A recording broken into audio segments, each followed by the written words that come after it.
welcome the illustrious, the incomparable, the one and only Dr. Shashi Tharoor.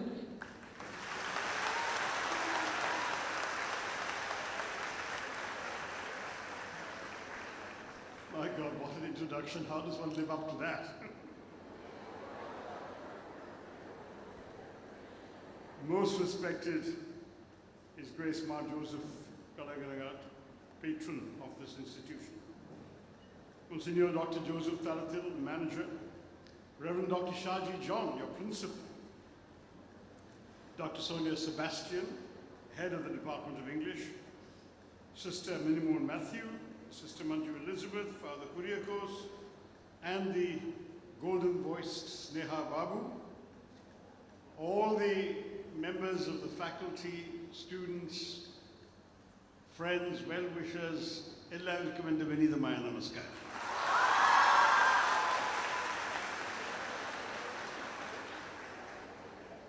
മലയാളത്തിൽ പ്രഭാഷണം പ്രതീക്ഷിക്കുന്നത്. It's an English department event, so I have no choice but to speak to you in English. Anyway, it's a pleasure to be here at Alfonso College. And I know this is the inaugural Dr. Joseph Pulavelil Memorial Lecture. I'm grateful, of course, to all the distinguished people on the dais for having invited me here to inaugurate this lecture series and to honor the memory of this remarkable man who passed away last year. His illustrious life and career, brought to an untimely halt by a fatal bout of pneumonia, his legacy undoubtedly lives on with the hallowed classrooms and corridors of Alfonso College standing in testimony to it. As devoted a social worker as he was a man of words, the Reverend sought throughout his life to serve God by serving humankind. And so it was that he dedicated a lifetime to building up this venerable institution which imparts spiritually oriented and value-based education to young women who in the years since the college's founding in 1964, exactly 60 years ago, have all gone on to attain great heights in a dazzling array of fields, making their alma mater proud as Olympians, as Arjuna awardees, IPS and IRS officers, and even film stars.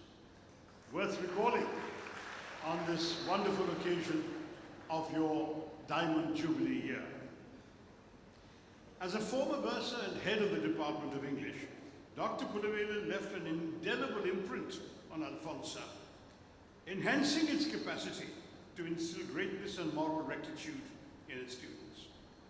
It is to Dr. Pulavelil's foresight that Alfonso's Jubilee block and administrative blocks owe their grandeur, and it was his unrelenting pursuit of academic advancement that led to the introduction of the aided postgraduate course in the Department of English and the annual national seminars which have augmented the scholarly potential of numberless students. What's more, to ensure that the students of Alfonso possess such linguistic and communication skills that are indispensable in today's globalized world, Dr. Pulavelil played a leading role in refurbishing the college's state-of-the-art language lab. But his contributions were not limited to the academic realm, for he also oversaw the construction of the basketball and volleyball courts, which will doubtless produce, in line with Alfonso's stellar sporting history, many more celebrated sportswomen. Blessed with a capacious and interdisciplinary mind, Reverend Dr. Joseph Pulavelil was a visionary who realized early on that for an education to be holistic, academic excellence must be interwoven with extracurricular brilliance. He was a visionary also because he understood the power of words, the power, in other words, of language, literature, and reading. After all, before embarking on his estimable academic career, Dr. Pulavelil took a PhD in English literature from the Mahatma Gandhi University in Kotin. In his view, scholarship was never an end unto itself. Instead, it was a way of giving back to society, and this he did aplenty throughout his life, not least, of course, through his stint in this college. We must all strive to follow his example as he understood the value of words, which at times even scholars, caught up as they are in the rough and tumble of academic jargon, sometimes do not. When I recently launched my 26th book, A Wonderland of Words, in New Delhi and Kolkata, I was breathlessly asked by journalists over and over why I had taken the trouble to pen an entire volume of words on the wonders of the English language. My answer was simple. For me and for such logophiles or lovers of words as Dr. Pulavelil, it is never just about words for their own sake. It was my father, Shashi Tharoor, who instilled in me the conviction that words are what shape ideas and reflect thought. And the more words you know, the more precisely and effectively you are able to express your thoughts. This, I'm sure, Dr. Pulavelil understood too.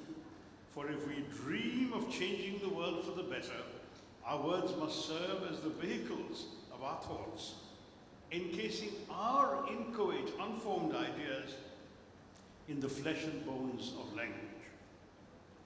Therefore, on this solemn occasion of remembrance, as we reflect on the life and legacy of Reverend Dr. Joseph Pulavelil, I think it will be apt to speak on a theme that the college has suggested to me, a theme that must have meant a lot to this great man, the power of language, literature, and reading.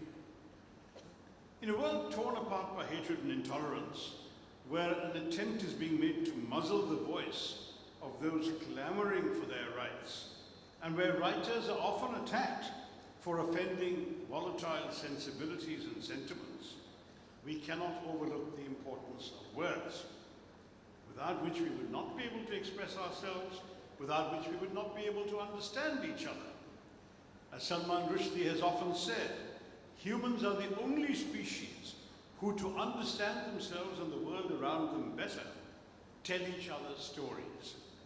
These stories, through which we make sense of our world, are composed of words, and they constitute literature.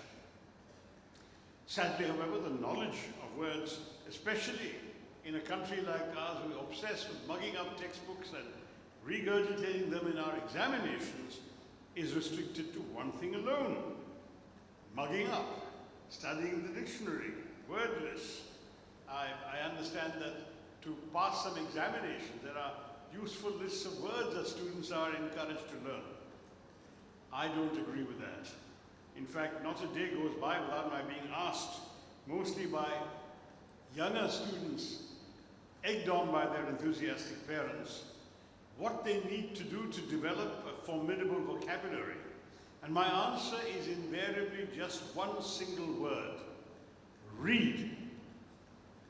It worries me today that so many children no longer associate reading with pleasure. Reading, in their minds, is entwined with textbooks and study, confined to the drudgery of social obligations and school obligations. So when it comes to pleasure, most youngsters today prefer to look at a screen, their mobile phone or laptop, PlayStation or Nintendo.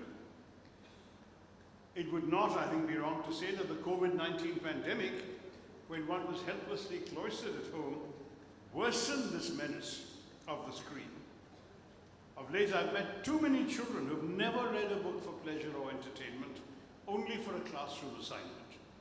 This is a terrible loss, and failing to convey the joy of reading is probably the biggest mistake that successive generations of parents and teachers can make. But of course, there is still time to remedy the situation so long as we recognize the problem and work to rectify it. Now, my own childhood was rather different, because growing up as a child of middle-class parents in urban India, first in Bombay or Mumbai, then Calcutta in the late 50s and 60s, meant growing up with books. Television did not exist in the Bombay of my boyhood, and smartphones, laptops, Nintendo, PlayStation absolutely were not even a gleam in an inventor's eye. My siblings, my sisters, were younger than me, 4 and 6 years younger.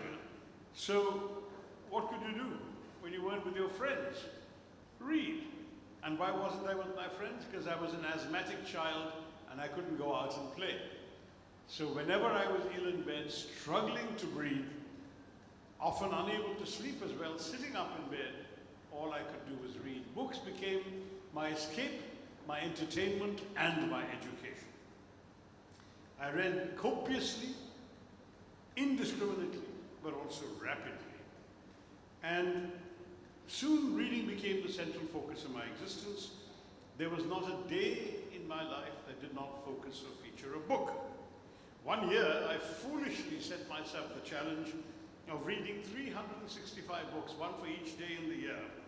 I kept a list of the volumes I finished. Comics did not count. And indeed, I managed to reach 365 before Christmas. But I told my own sons never to do this, never to read to a deadline. Always read for pleasure, because fulfilling any arbitrary target like that just spoils the joys of reading.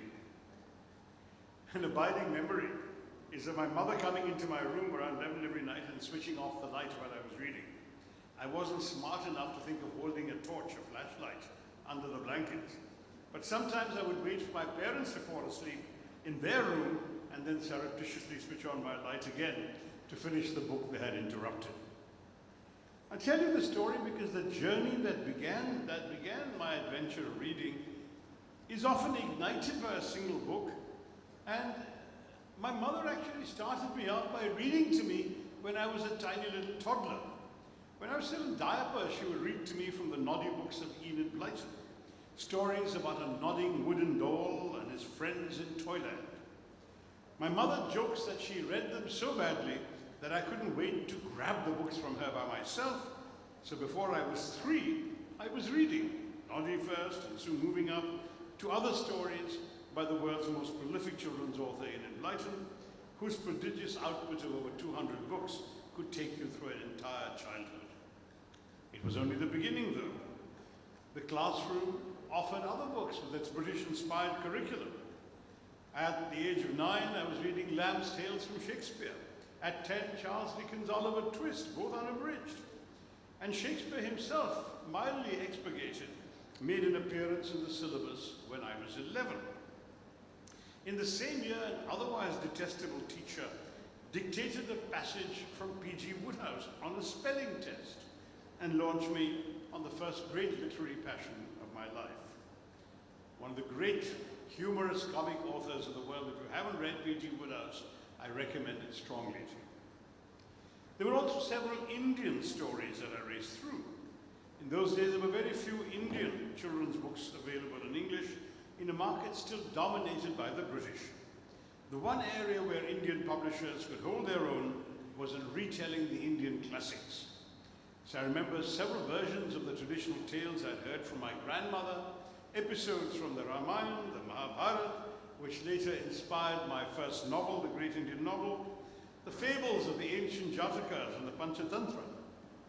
The other Indian stories I remember enjoying as a child were clever short stories about Birbal and Tenali Raman, two wise and witty men from opposite corners of the country who resolved problems in what were essentially extended anecdotes. So mine was all in all an eclectic reading list.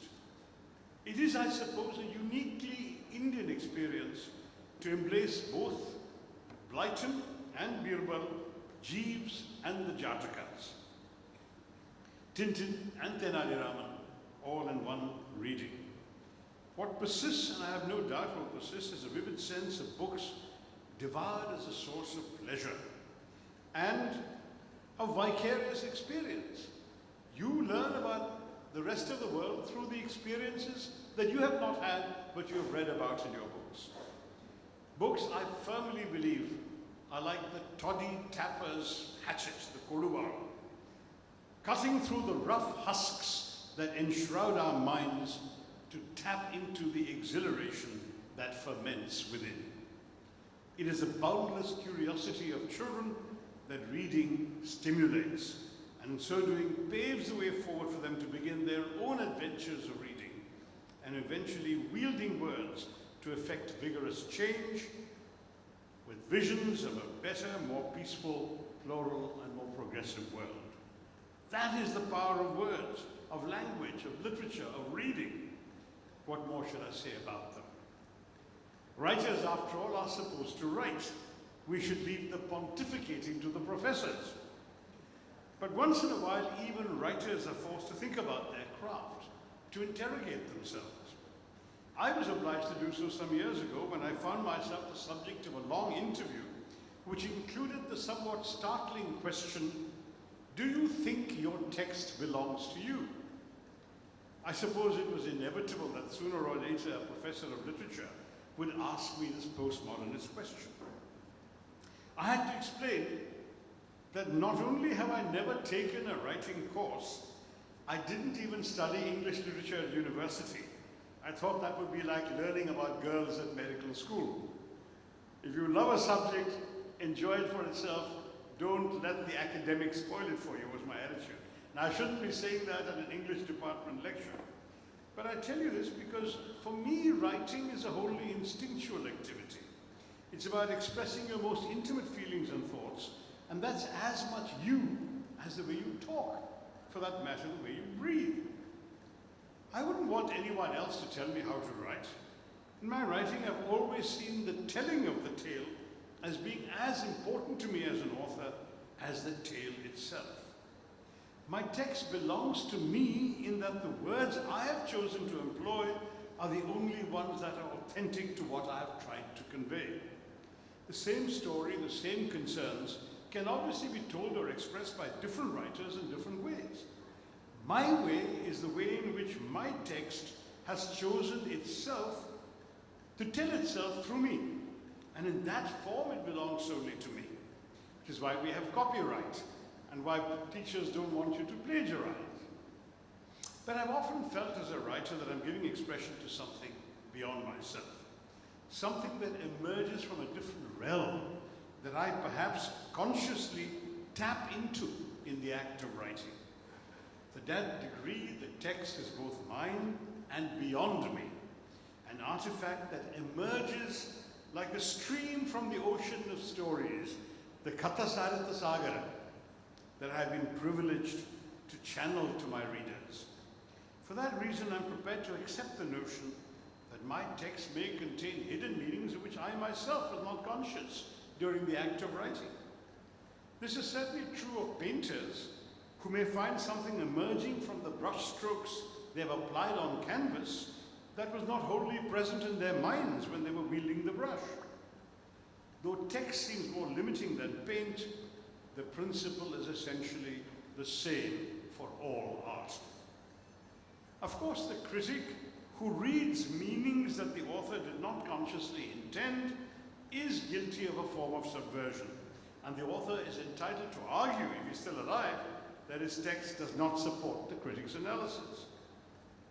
There, the onus is on the critic to make his case, and for the fair-minded reader to draw her own conclusions. My 26 books have all, in different ways, been about my personal exploration of India, of the forces that have made and nearly unmade it, of the historical and philosophical traditions that have shaped the Indian identity. While this is explicit in my books of non-fiction, my 4 books of fiction have also sought to explore the Indian condition, particularly by looking at the kinds of stories that Indians tell about themselves, whether the stories of our epics and our freedom struggle, as in the great Indian novel, or the stories of our popular cinema, as in my book Show Business, or the stories of the identities and historical memories we construct for ourselves, as in my novel Riot. In all 3 novels, though each is very different from the other 2, it is true to say that the architecture of the book speaks of an India of multiple stories, multiple perspectives, multiple tellers, and multiple truths.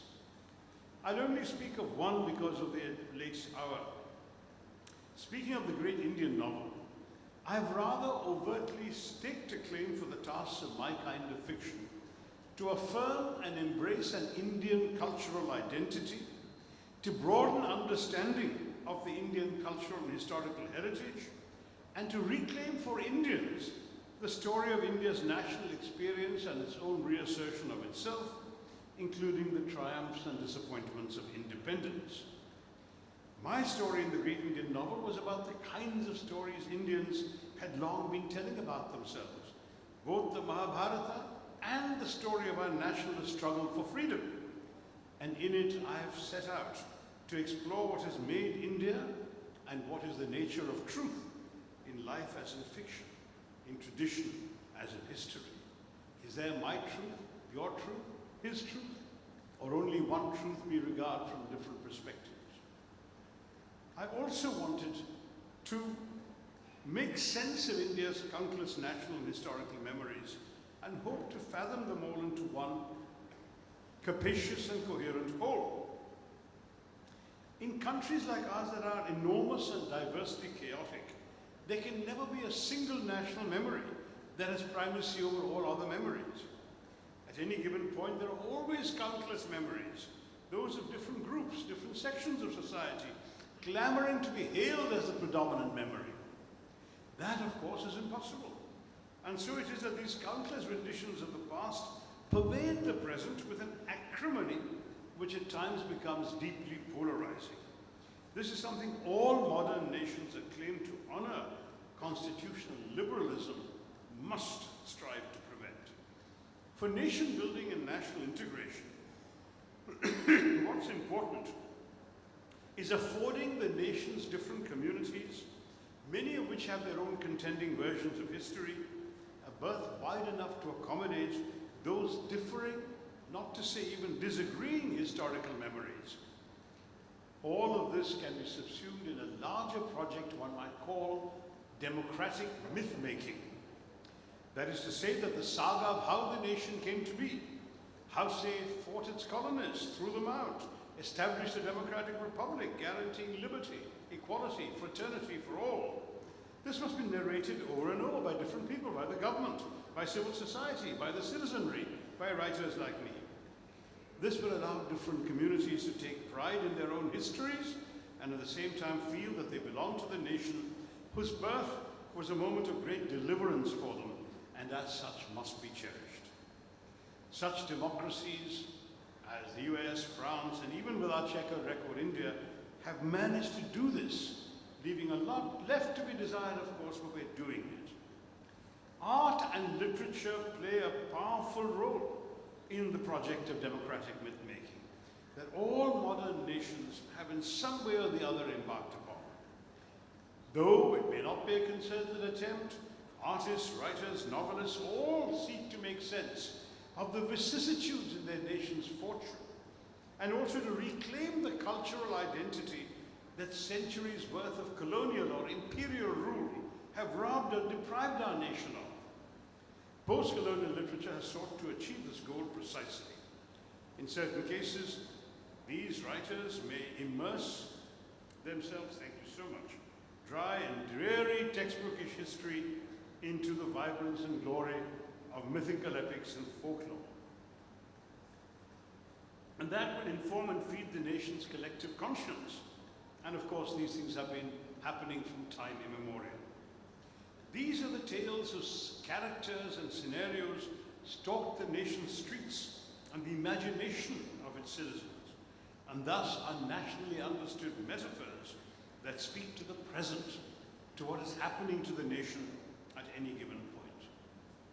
So to put it simply, I use the Mahabharata as a vehicle for an attempt to retell the political history of 20th century India through a fictional and satirical recasting of events, episodes, and characters from the epic into the 20th century.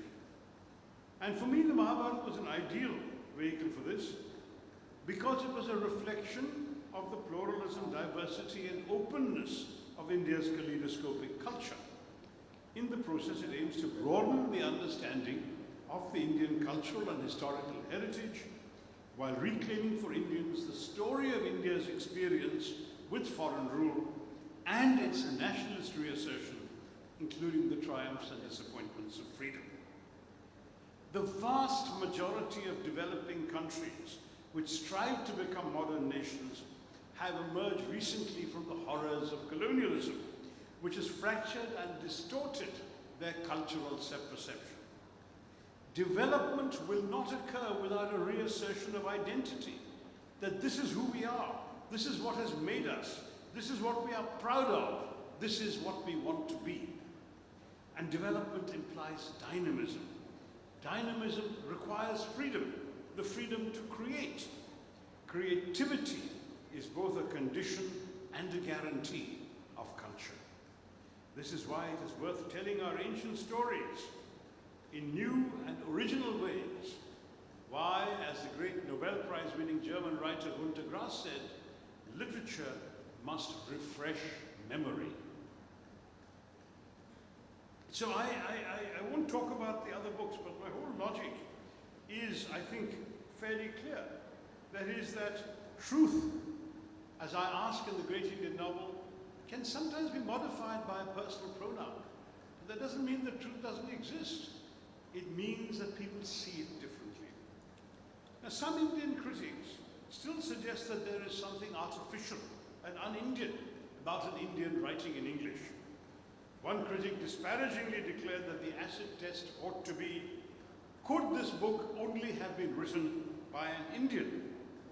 And in his view, most Indian writing in English fails that test. Now, I've never been much of a literary theoretician, as I said, but for most, though perhaps not all of my own writing, I would answer that my works could not only have been written only by an Indian, but only by an Indian in English. I write for anyone who will read me, but first of all for Indians like myself who've grown up in India, speaking, writing, playing, wooing, quarreling in English, all over the country. No writer really chooses a language. The circumstances of your upbringing ensure that the language chooses you. Members of this English-speaking class have entered academy and condemned themselves in terms of bitter self-reproach. One Indian scholar, Professor Harish Trivedi, has asserted in English that Indian writers in English are cut off from the experiential mainstream and from the common cultural matrix that is shared with writers of all Indian languages. In fact, he metaphorically cites the fictional English medium school in an R.K. Narayan short story, whose students must first rub off the sandalwood-based caste marks from their foreheads before they enter its portals. That this golden gate of English, he says, is only for the deracinated, the rootless, to pass through, for those who have erased their antecedents. But I thought the secular Indian state was supposed to encourage the erasure of casteism from the classroom. But the more important point is that writers like myself do share a common cultural matrix, though one perhaps devoid of helpfully identifying caste marks. One that consists of a pan-Indian upbringing, a pan-national outlook on the Indian reality. I don't think this is any less authentically Indian than the worldviews of writers in Malayalam or Hindi. Why should the rural peasant or the small-town school teacher with his sandalwood-smeared caste mark be considered more authentically Indian than the St. Stephen's College product or the Bombay socialite, who are as much a part of the Indian reality? India is a vast and complex country. In Walt Whitman's phrase, it contains multitudes. I write of an India of multiple truths and multiple realities, an India that is greater than the sum of its parts. English expresses that diversity better than any Indian language I know, precisely because it is not rooted in any one region of our country. At the same time, of course, as an Indian, I'm very much conscious of my pre-Anglophone and my Kerala antecedents. My novels reflect an intellectual heritage that embraces the Mahabharata, the Kerala folk dance called the Autumn Thullal, of which my father was a gifted practitioner, and the movies of Bollywood, as also Shakespeare, Woodhouse, and the Beatles. Why not? I keep returning, of course, to villages in Kerala. I just spent Onam in my Tharwad and Palakkad. Yes, I've grown up in Bombay, Calcutta, and Delhi. Each of these Indian cities is 1,000 1,000 miles apart from each other. The mother of my children is half Kashmiri, half Bengali. My own mother used to live for many years in the Tamil Nadu town of Coimbatore. So this may be a wider cultural matrix than the good Dr. Trivedi imagined, but it draws from a varied range of Indian experience. And English is the language that brings these various threads of my India together. The language in which my former wife could speak to her mother-in-law, the language that enables a Kolkatan to function in Coimbatore, the language that serves to express the complexity of that multilingual Indian experience better than any other language I know. Inevitably, the English language fundamentally affects the content of each of my books, but it does not determine the audience of the writer, because as long as translations exist, language is a vehicle, not a destination. And if you can't read me in English, all my books are available in Malayalam as well. Now, there's no shame in acknowledging that English is a legacy of the colonial connection, but not any way less useful or valid than the railways, the telegraphs, the law courts, which were also left behind by the British, and against which I've drawn up an extensive indictment in my book, An Era of Darkness. Historically, don't forget, English helped us to find our Indian voice. The great nationalist Jawaharlal Nehru wrote his book, The Discovery of India, in English, striving to weld together an India that was about to go through a horrible partition in religious lines, but hoping to fuse Indians of all faiths together by painting a vibrant portrait of a shared cultural history. And so the eclipse of that dreadful phrase, the Indo-Anglian novel, has occurred precisely because Indian writers have evolved well beyond the British connection to this country. The days when Indians wrote novels in English, either to flatter or rail against their colonial masters, are well behind us. Now we have Indians in India writing as naturally about themselves in English as Australians or South Africans do. And of course, their tribe has been supplemented by India's rich diaspora in the United States, which has already produced an impressive crop of impressive novelists. Pulitzer, Booker Prizes, National Book Awards to their names. Their addresses don't matter, thank you, because writers really live inside their heads. Thank you. Writers live inside their heads and on the page, and geography is merely a circumstance. They write secure of themselves in their heritage of diversity, and they write free of the anxiety of audience, for theirs are narratives that can appeal as easily to foreigners as to Indians. So read my books and those of other Indian writers, not because we're Indian, not necessarily because you're interested in the country, but because they're worth reading in and of themselves. And each time you pick up one of my books, ask not for whom I write for you. So to go back to the question which the professor asked me, does my text belong to me? I write, as George Bernard Shaw said, for the same reason that a cow gives milk. It's inside me, it's got to come out, and in a real sense I would suffer if it didn't. It's the way I express my reactions to the world I live in and see around me and try to imagine. It would be futile to claim ownership of it, as for a cow to assert that she owns the milk she has provided. No, dear readers, the text no longer belongs to me, it belongs to you.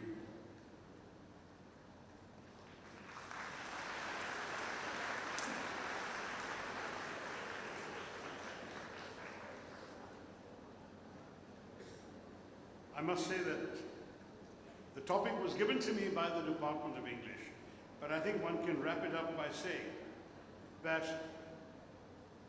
as both a writer and a reader, I'm conscious of how much reading and learning does to broaden the minds of the reader. And I'm convinced that prejudice and ignorance in the world are the handmaidens of the violence we see around us. The purpose and power of language, literature, and reading is to enlighten people the world over of of one simple fact, that our similarities far outweigh our differences. What unites us is far more than what divides us. Only when this is wholly embedded in the globe's consciousness will unspeakable crimes stop. Surely that's the whole point of literature, that for a body of writing to constitute a literature, it must rise above its origins, its setting, even its language, to shed for readers around the world a light upon some facet of the human condition. The very condition which, regardless of ethnicity and religion, language and place of residence, unites you and me, makes us both human. To shed light upon that condition, simultaneously elusive and omnipresent, is the primary duty and power of language, literature, and reading. And only when we discharge that duty, only when we illumine those invisible bonds that bind us all together, can we look proudly in the mirror and call ourselves writers, and indeed human beings. Once again, I'd like to thank Alfonso College Pala, and especially your patron, the eminent Ma Joseph Kalangard, for graciously inviting me to inaugurate this lecture series, instituted in homage to one who was in equal measure a man of God and a man of words. I wish this prestigious institution and its remarkable students all the very best for your future endeavors. Thank you very much for listening to me. Jai. Good afternoon. My name is Malavika Jiramesh. I'm from 3rd DC English, Alfonso College. My question is to Tharoor sir. Sir, here. Okay. Right. Okay. So my question is, in this digital age, do you think literature and reading holds the same power to shape our society and challenge the authority, considering misinformation and social media often overshadow thoughtful discourse? So that is exactly the challenge, that where disinformation, especially on social media, can overwhelm reality, you must train yourself in how to read. And in fact, a grounding in literature, this is an English department lecture after all, actually encourages you to read and to understand the intentions of the writer.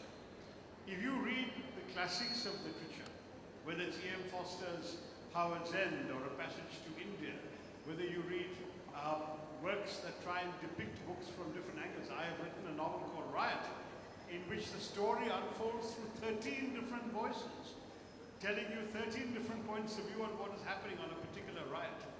The whole idea is to train your mind to look behind what people are saying, to understand their intentions, their motives, and what they're really trying to accomplish. So my own view, young lady, is that reading is all the more necessary in this age of disinformation and social media. In fact, it is often said that if you go on WhatsApp, you will be misinformed. And if you don't read books, you will be uninformed. So it's important that you must read, be informed, and be critical in your reading. Now, on specific issues of facts and fake and so on, there are lots of fact-checking services available. You can go on any of them and just check what is actually real and what is not. But people often don't take the trouble. They swallow hook, line, and center a fake story.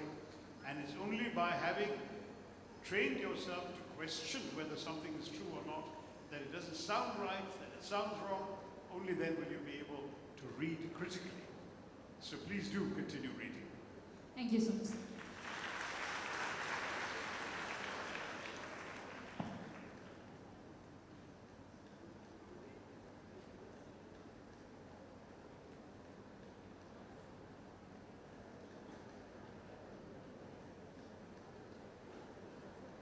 Hello, sir. Hi. I am Fatima from second year MA English. Let me say first, it was very pleasure to meet you. The person was the author of a book I have recently read, An Era of Darkness. And I'm a great fan of you because of your richest vocabulary.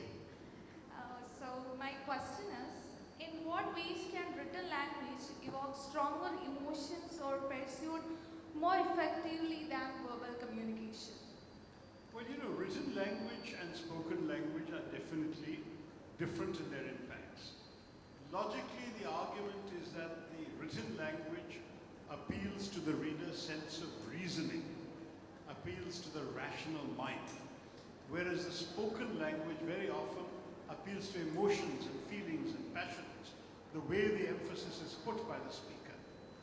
But I'm not sure that's the full story, because you could argue that even in written language, there can be non-fictional prose, which is rational and argumentative, and there can be fiction, which actually does appeal to the heart and the mind. I mean, not just the mind, but the heart and the emotions of the reader. So, my own view is words, which is what we have in common whether we're reading or speaking, or writing or speaking, I should have said. Words are actually instruments that we can use to embody our thoughts and our ideas. One of the most useful skills in any profession that you go to once you have passed out of college, whether you're going to be a teacher, whether you're going to join a private company and be persuading your manager of something, whether you're going to be a salesperson and talking to the public, whether you're going to be merely in a situation where you have to address an audience like this, the ability to use words to communicate to others and to influence them is going to be an asset to you. So I would urge you to see words, whether written or spoken, as instruments of your ideas, your thoughts, and your intentions. So if you want, for example, to persuade a professor that you need to be given an extension on a paper you haven't turned in, you would use words very differently from the words you would have to use if you were ticking off a younger sister for not doing her work. There are different ways in which we would express thoughts and use the words and the way of communicating those words differently. If you look at formal writing, in India finally we've broken free by and large of this kind of Babu English that the British taught, which was very stilted, artificial language for official letters. Now people are writing much more directly and communicatively, and that's good. Emails have also simplified and made communication more direct. Today, many of your generation seems to prefer to communicate by text on WhatsApp or on SMS, rather than by writing long and elaborate things. Some of you even prefer to text rather than to speak. So each has its own impact. And I would urge you all to think for yourself as to whether a particular choice you have made serves the purpose. If you are sending a very important message that you want somebody to remember and if necessary refer to again, then writing is more important. If you are saying something that you feel has to go directly into their heart or their mind, maybe a telephone call is more important. You have to choose the medium for the message and the words that are appropriate to both. Good afternoon, sir. I'm Aparna Vishwam from Department of English, Alfonso College, Pala. And your command of English language is well known. And how important do you think vocabulary and linguistic flair are in modern writing? And how do you think writers can develop this skill? You know, I think that vocabulary is useful only because your thoughts are merely thoughts until you give them shape through your words. The words must be able to express the complexity of your thought. Very often people say, I know what I'm feeling, but I can't put it in words. That shows a certain lack of vocabulary. Or maybe it also just shows an intensity of emotion that cannot be expressed in words. It's not impossible. But for the most part, if you have the words and you understand how the words are to be used and what the nuances are of those words and how they're meant to be put across, then you will always be able to communicate your thoughts aptly. You will not have people saying, oh, I misunderstood what you said, because you have used the right words to say it. That's why I think a vocabulary is important. I don't think a vocabulary is important to pass an exam or to show off big words. I'm certainly very much in favor of using words that everybody can understand rather than words that are designed only to impress. It is important to be able to reach out to everyone. So I'm not suggesting at all that you should be confined to big words or fancy words or words you learned off a list. On the contrary, very often simple words are enough to convey your ideas. But if your ideas are complex, you often need a complex vocabulary to explain what those ideas are. And particularly if you're studying in the English department, your English professors have every right to assume that you have read enough and know enough to be able to express your ideas with precision and clarity. And that's very important to be able to do. Good luck, and thank you all for listening so patiently. Good luck to all of you. Thank you, everyone. Dr. Shashi Tharoor makes us proud as Malayalis, as Indians, and as global citizens. Today, we have the rare opportunity to have him among us, and it is fitting that we honor him for his exceptional contributions. I request our dear principal, Reverend Dr. Shaji John, to present Dr. Shashi Tharoor with a ceremonial shawl as a symbol of our appreciation.